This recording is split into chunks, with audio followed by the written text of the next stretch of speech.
আপনারা জানেন অসমের এসটিএফ এর হাতে যেভাবে একের পর এক জঙ্গি ধরা পড়েছে, এবার বাংলা যোগ উঠে আসছে কিভাবে, বাংলায় কিভাবে এই জঙ্গিরা তাদের জাল বিস্তার করেছিল এবং এই দুই জঙ্গি ধরা পড়তে যেভাবেই পুরো ছকটা একেবারে ফাঁস হয়ে গেল।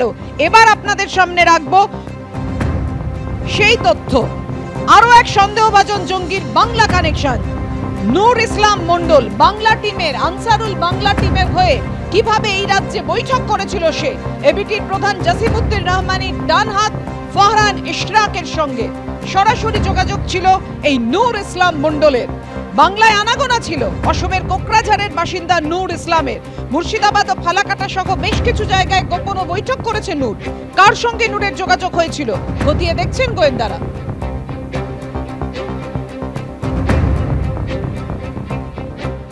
নিরাপদ আশ্রয় পশ্চিমবঙ্গ, এটার অনেকগুলো কারণ আছে। একটা কারণ হচ্ছে, দেখুন, বাংলাদেশের সাথে ভারতবর্ষের 4100 কিলোমিটার মতো বর্ডার, তার কিন্তু সিংহভাগ মানে 2200 কিলোমিটার হচ্ছে পশ্চিমবঙ্গ। দ্বিতীয় কথা হচ্ছে, এপার বাংলা ওপার বাংলা দুজনের মানুষের, যেটা আমরা বলি ডেমোগ্রাফিক প্রোফাইল, মানে ভাষা এবং ধর্ম এবং নিজেদের রোজকার জীবন নামচাটা মিলে যায়।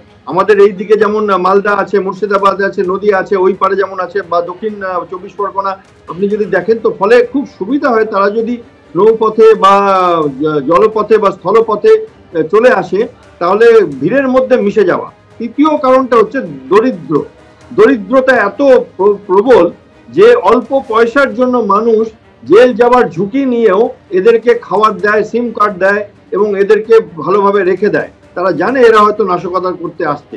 আর চতুর্থ কারণ হচ্ছে রাজনীতি, যেটা আপনারা সবাই বলছেন, জানি আমরা, যে একটা ভোট ব্যাংকের রাজনীতিও এখানে চলে। বাট এইটাতে কি হচ্ছে, শর্ট টার্ম গেইনসের জন্য আমরা কিন্তু লং টার্ম পার্সপেক্টিভ হারিয়ে ফেলছি। এবং যদি আমাদের দেশটা, পশ্চিমবঙ্গ রাজ্যটা ডিস্টার্ব এরিয়া হয়ে যায়, তাহলে রাজনীতি করারও কিন্তু আর কোনো জায়গা থাকবে না। ওড়িশার শিমলিপাল থেকে পালিয়ে আসা বাঘিনী এখন কোথায় রয়েছে সেটাই সব থেকে বড় প্রশ্ন। কেননা এখনো বন দপ্তরের আধিকারিকরা খুঁজে বেড়াচ্ছেন ওড়িশার শিমলিপাল থেকে আসা সেই বাঘিনীকে।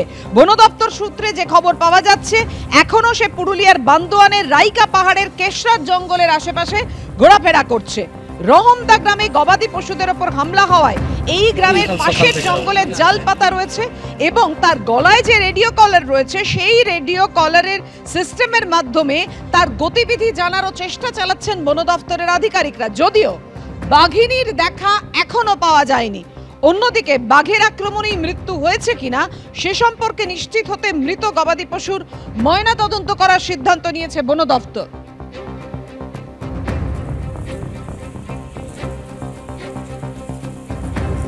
এই মুহূর্তে আমরা আছি বান্দোয়ানের রাহামদা সবরতলা এলাকায়।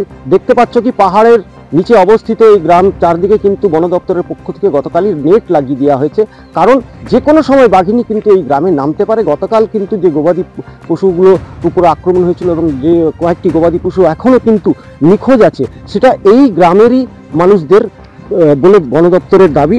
এবং সেই গ্রামবাসীদের এখানে সুরক্ষা প্রদান করার জন্য চারিদিকে কিন্তু এইভাবেই কিন্তু তোমার নেট লাগিয়ে দিয়েছে বন দপ্তর এবং তাদেরকে সুরক্ষা প্রদান করছে।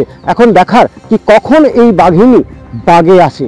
হংসরাজ সিং, এবিপি আনন্দ, বান্দোয়ান, পুরুলিয়া।